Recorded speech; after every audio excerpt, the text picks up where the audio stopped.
મિત્રો, આજે હું એક એવી વાત કહેવાનો છું જે સમજાવશે કે દુનિયામાં સૌથી કિંમતી વસ્તુ કઈ છે, સોનું કે પછી બીજું કંઈ. એક રાજા હતો, તેની પાસે બધું જ હતું, પણ એ ક્યારેય ખુશ નહોતો.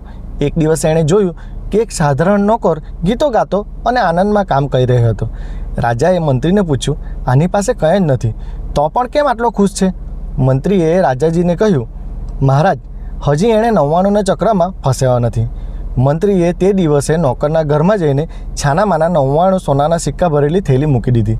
નોકરે સિક્કા ગણ્યા તો થયા એમાં 99. એણે વિચાર્યું, જો આમાં એક સિક્કો મળી જાય તો પૂરેપૂરા 100 થઈ જાય. એ એક સિક્કો કમાવામાં એણે પાગલ બન્યો.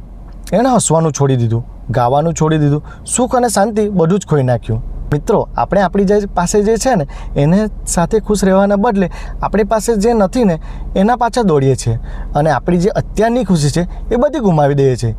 એટલે જ આપણે જિંદગીમાં સંતોષી હોવું ખૂબ જ જરૂરી છે. મિત્રો, જો તમને આ મારી વાત ગમી હોય ને તો મારા આ વિડીયોને એક લાઈક કરજો, શેર કરજો અને સબસ્ક્રાઈબ કરવાનું ચૂકતા નહીં.